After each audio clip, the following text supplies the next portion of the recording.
Hi everyone, good afternoon. I Neha Gupta welcome you all to my YouTube channel StudyMate Neha. तो दोस्तों आज हम Indian polity की class 28 discuss करेंगे।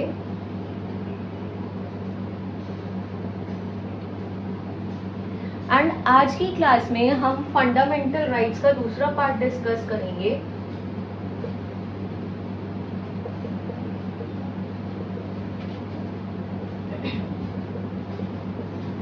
जो कि है राइट टू फ्रीडम। तो दोस्तों आज हम दूसरे तरीके का एक फंडामेंटल राइट डिस्कस करने वाले हैं जो कि है राइट टू फ्रीडम। एंड ये कौन से आर्टिकल्स में मेंशन्ड है कॉन्स्टिट्यूशन के? Article 19 to 22। ठीक है फ्रेंड्स, तो सबसे पहले हम आर्टिकल 19 डिस्कस करेंगे।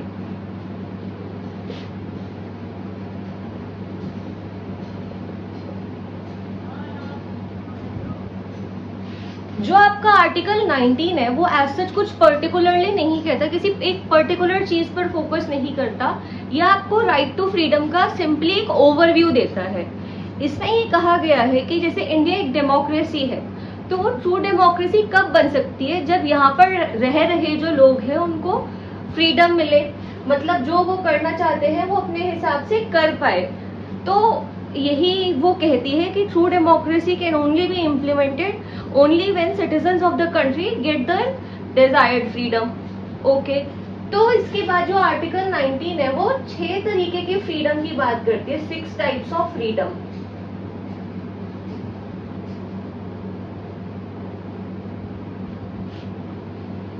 जो कि एक इंडियन सिटीजन को दी जाती है।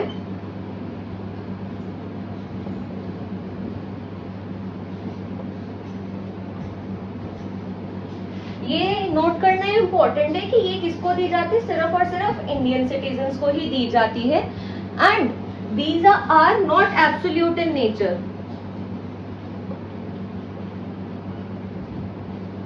एंड कुछ इन पर भी रिस्ट्रिक्शंस इम्पोज करी जाती है।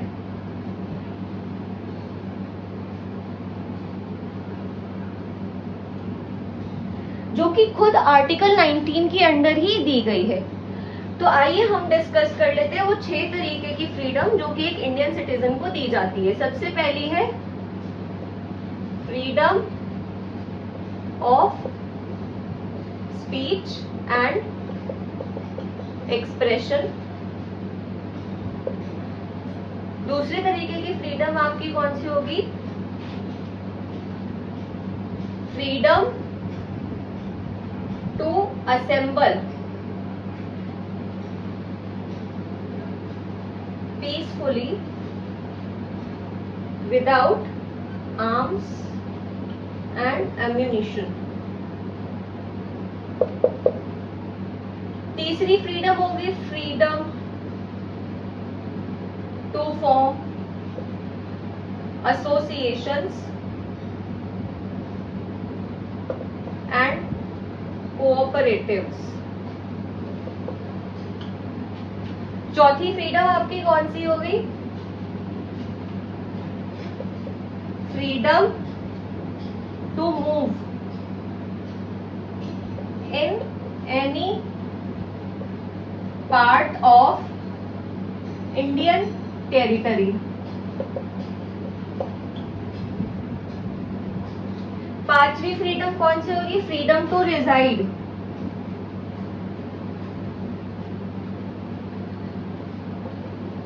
इन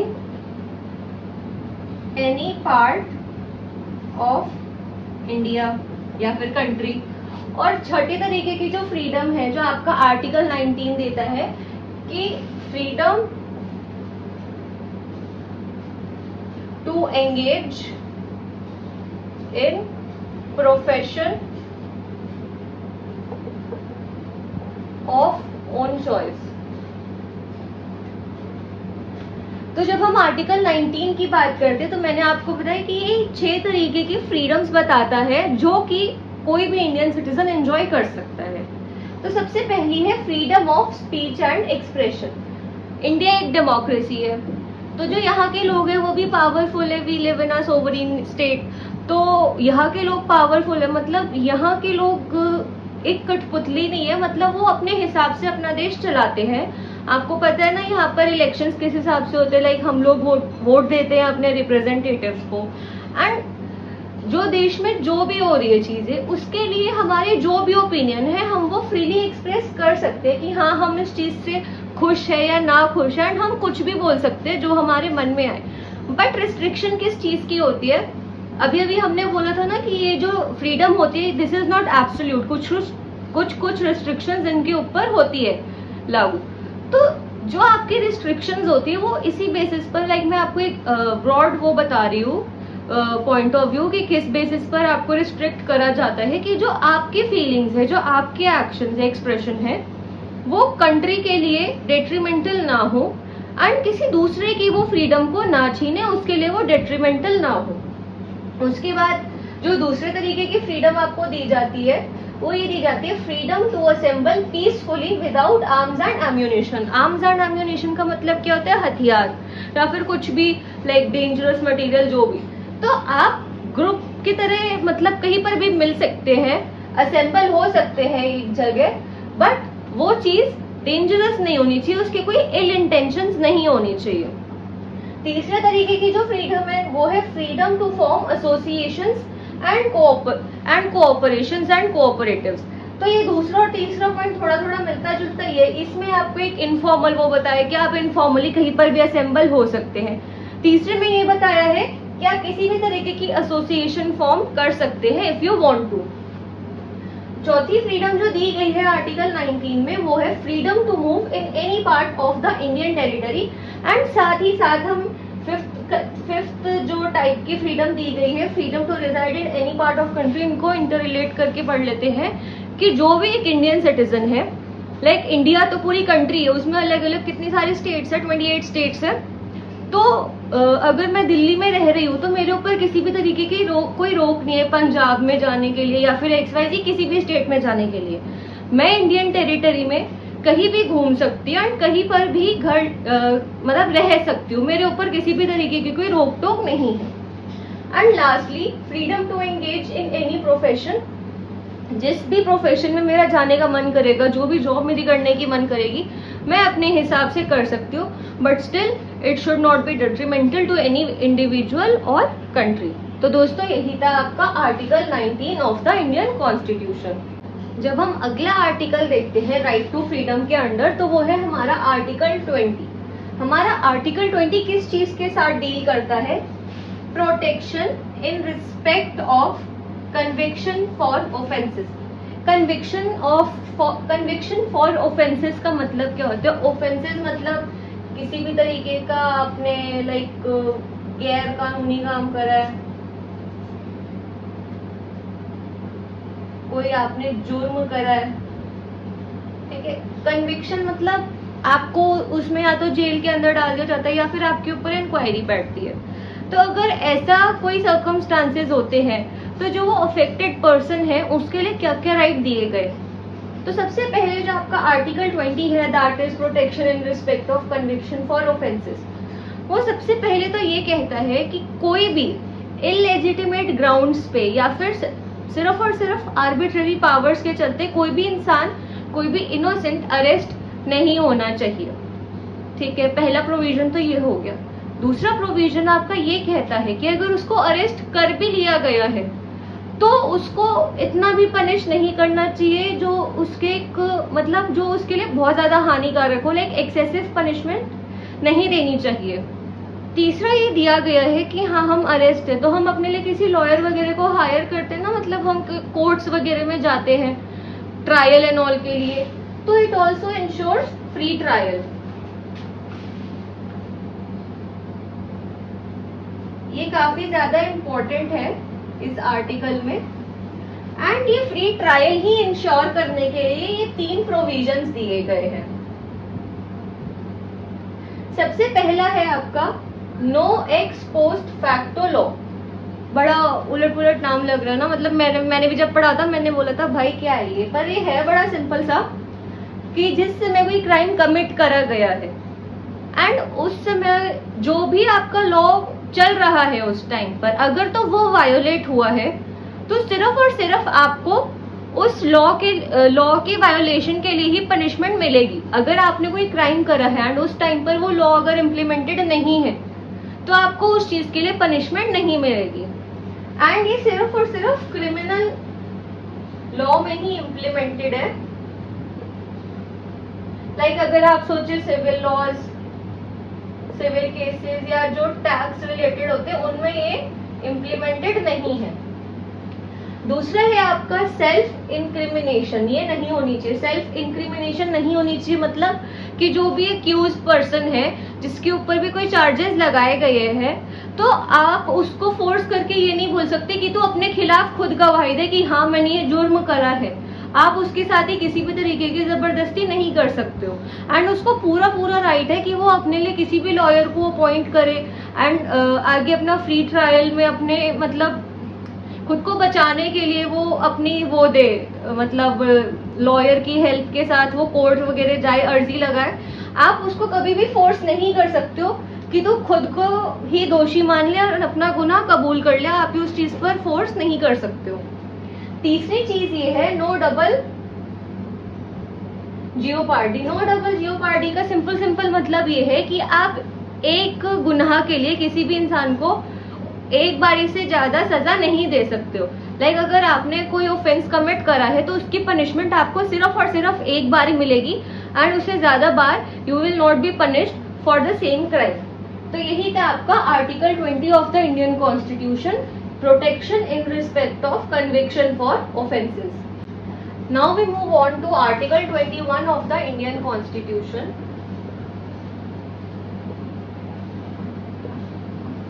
which states right to life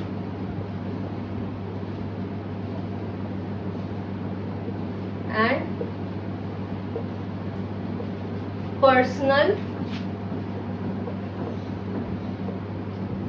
liberty। जो आपका आर्टिकल 21 है वो foremost article of this article of freedom माना जाता है। लाइक ये काफी ज्यादा इम्पोर्टेंट है, फोरमोस्ट इम्पोर्टेंट जो भी आप कह लो,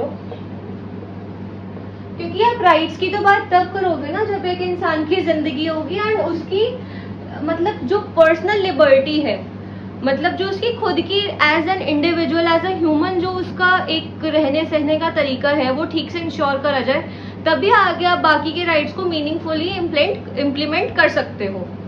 तो जो आपका इंडियन कॉन्स्टिट्यूशन है वो ये कहता है कि किसी भी इंसान से उसकी जिंदगी, लाइफ या फिर पर्सनल लिबर्टी किसी भी ऐरे गहरे ग्राउंड्स पर नहीं छीनी जा सकती है। एंड जो स्टेट है वो पूरी तरीके से कोशिश करेगा कि दैट पर्सन एंजॉयज हिज और her life, right to life and personal liberty. And अगर ऐसी सिचुएशन आती भी है कि इनको कर्टेल करने की कोशिश पड़े तो कुछ ना कुछ तो आपके ऑफिशियल लाइक लॉज पर वो बेस्ड होना चाहिए कि हाँ इस इंसान ने सच्ची में कुछ ऐसा गुनाह कमिट करा है जिससे कि हमें मतलब राइट टू लाइफ में आप क्या मतलब कैसे खत्म कर सकते हो। लाइक किसी को फांसी वासी चढ़ाकर ही तो आप उसकी लाइफ खत्म कर सकते हो ना डेलिबरेटली, अगर वो कानून की नजर से देखे तो हाँ उसने कुछ ऐसा जुर्म करा होना चाहिए जिससे उनको ये स्टेप लेना पड़े। या फिर अगर पर्सनल लिबर्टी में सबसे ज्यादा बड़ी कर्टेलमेंट क्या आएगी कि उसको जेल में डाल दिया, उसको इधर उधर घूमने की कोई हक नहीं है एंड उसको अपने हिसाब से चीजें करने की कोई फ्रीडम नहीं बची है। लाइक जेल में भी उस हिसाब से डालोगे ना जब आपको ऐसा लगेगा कि उसने कुछ हाँ सच्ची में ऐसा क्राइम कमिट करा है जिससे आपको इनमें से दोनों या फिर कोई एक करने की जरूरत महसूस हुई है। पर ये सिर्फ और सिर्फ तब करा जा सकता है कोई क्लियर एविडेंस हो एंड वो कानून की नजर से करना जरूरी हो। किसी भी तरीके के आप बोलो कि हमें ऐसा लग रहा है, मतलब हवाई महल में ही सारी चीजें नहीं हो सकती है। हाँ you should have proper evidences and all the procedure should be based on law. इसके अलावा आप ये देखते हैं कि right to life and liberty में क्या बोलते हैं कि एवरीवन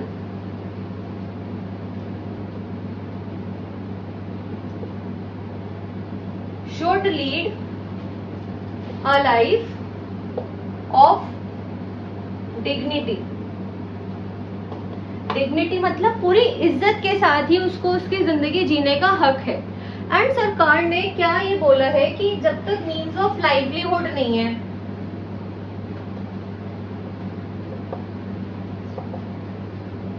या फिर उसके पास शेल्टर नहीं है किसी इंसान के पास, तब तक वो एक मीनिंगफुल, एक डिग्निटी वाली लाइफ तो जी नहीं सकता है। तो these two also are considered as important for leading a life of dignity for human beings. इसके अलावा आप ये देखते हैं कि आर्टिकल 21 में अलग अलग तरीके के राइट्स प्रॉपरली मेंशन करे गए हैं, जो कि इस चीज को इनहेंस करने में कोशिश करते हैं, like right to life and personal liberty. तो इनमें से कुछ कुछ तो है right to education, right to privacy, right to shelter. Article 21 में मैंने भी आपको 3 राइट्स बताए, अभी मैं आपको पूरी लिस्ट ही बता देती हूँ जितनी मैंने ढूंढी है कि इसमें क्या क्या मेंशन्ड है। Right to life and personal liberty के अंदर right to education, right to health, right to environment, right to shelter, right to privacy, right to speedy trial and rights that are given to prisoners, right to legal aid, to travel abroad and right against। इन सब चीजों के लिए तो आपके पास rights है कि आप इन सब चीजों की डिमांड कर सकते हो, पर कुछ कुछ राइट्स आपको ऐसे भी दिए गए हैं कि वो आपको किसी किसी चीज के खिलाफ बचाते भी है। लाइक अगेंस्ट सॉलिटरी कन्फाइनमेंट, आपको अकेले किसी भी जगह बंद नहीं करा जा सकता, आपको एकदम से हथकड़ी नहीं लगाई जा सकती। Right against handcuffing and right against cruel and unusual punishment, आपको किसी भी तरीके के लिए कोई बहुत ज्यादा क्रूअल पनिशमेंट नहीं दी जा सकती है। तो यही था आपका right to life and personal liberty, article 21 of the Indian constitution. And जब हम लास्ट आर्टिकल की बात करते हैं जो कि राइट टू फ्रीडम के अंडर मेंशन्ड है, तो वो है आर्टिकल 22, जो किस चीज के बारे में बात करता है, protection against arrest and detention in certain cases. मतलब किसी इंसान को है तो अरेस्ट कर लिया गया है या फिर उसे डिटेन कर लिया गया है, तो उस केसेस में, उस सिनेरियो में उसके पास क्या क्या राइट्स मौजूद है। सबसे पहला तो ये है कि आप किसी भी इंसान को किसी भी अननेसेसरी ग्राउंड्स पर अरेस्ट नहीं कर सकते हो। अरेस्ट करने से पहले आपको उसे कुछ ग्राउंड देना पड़ेगा कि इस वजह से आपको अरेस्ट करा जा रहा है। एंड मोर ओवर, जो भी अरेस्टेड पर्सन है, कोई मतलब कन्विक्टेड है, मतलब ऐसा उसने कोई गुनाह कमिट कर दिया है, तो उसके पास भी राइट्स है। ऐसा नहीं कि अब तो बस वो सिर्फ और सिर्फ भगवान भरोसे चलते जा रहा, नहीं। जो हमारा इंडियन कॉन्स्टिट्यूशन है उसमें उसको भी कुछ कुछ प्रोटेक्शन प्रोवाइड करी गई है इस आर्टिकल 22 के रूप में। तो सबसे पहला तो ये है कि जो अरेस्टेड पर्सन है, लाइक जिस इंसान पर ऐसा माना जा रहा है कि उसने कोई गुनाह कमिट करा है, तो सबसे पहले तो उसके पास ये फ्रीडम हो सकती है कि वो किसी भी लॉयर से कंसल्ट कर सकता है अपनी मर्जी के, कंसल्ट लॉयर। एंड जो अरेस्ट के 24 आवर्स है उसमें उसको मजिस्ट्रेट के सामने प्रेजेंट करा जाता है। एंड ये इम्पोर्टेंट है कि within 24 hours of arrest ही उसे मजिस्ट्रेट के सामने प्रेजेंट करा जाए।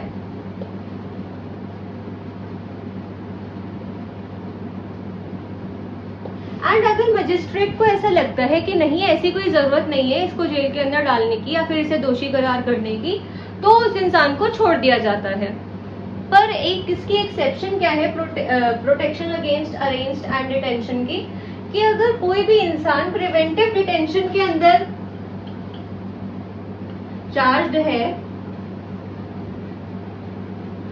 तो ये उस पर अप्लाई नहीं करता। देखो, अरेस्ट आप किसी एक इंसान को कब करते हो, जब उसने गुनाह कमिट कर दिया होता है, जब उसने कोई क्राइम कमिट कर दिया होता है। प्रिवेंटिव डिटेंशन इससे अलग है। प्रिवेंटिव डिटेंशन कब करी जाती है, उसमें ये होता है कि हमें ऐसा लग रहा है कि ये पर्टिकुलर इंसान फ्यूचर में कोई ऐसी एक्टिविटी या क्राइम कमिट करने वाला है जो कि बिल्कुल भी अच्छे नहीं, that is harmful for an individual और फॉर द कंट्री। तो आप उसको पहले ही डिटेन कर लेते हो, आप उसको पहले ही डिटेंशन कर लेते हो, मतलब अपनी नजरों के अंदर रखते हो। बट जो प्रिवेंटिव डिटेंशन है ये 3 मंथ्स के ऊपर एक्सीड नहीं कर सकती है।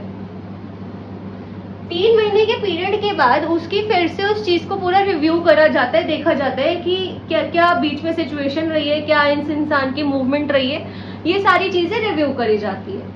जो प्रिवेंटिव डिटेंशन का जो प्रोसीजर हमारे इंडियन कॉन्स्टिट्यूशन, हमारा जो लॉ प्रिस्क्राइब करता है, तो वो एक तरीके से हमारी गवर्नमेंट ऑफ इंडिया के पास एज अ प्रिवेंटिव टूल है।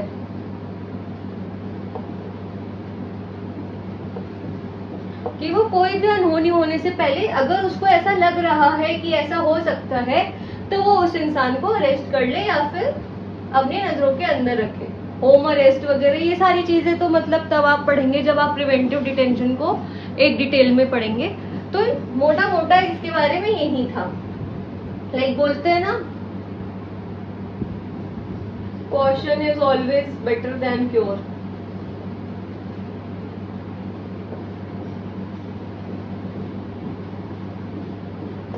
मतलब हमें पता है कि ये काम करने से हमें चोट लग सकती है, तो हम वो काम करें ही क्यों? हम पहले ही सावधानी बरत लेना। इससे बेहतर कि मतलब बाद में लग जाए, उसके बाद हम इलाज वगैरह के चक्कर में पड़े, तो नहीं। तो ये जो प्रिवेंटिव डिटेंशन है ये भी उसी के ही मोटिव पर चलता है कि भाई prevention is better than cure. पहले ही संभल जाओ, बाद में कोई अनहोनी हो जाए उससे तो बेहतर ही है। तो यही है आपके 4 आर्टिकल थे राइट टू फ्रीडम के अंदर, आर्टिकल 19 to 22, जो कि हमने आज की वीडियो में डिस्कस करे। एंड आई होप कि आप सभी को ये समझ आ रहा हो। And if you find the video and content useful and relevant, please subscribe to my channel and please share and like the videos. Thank you so much.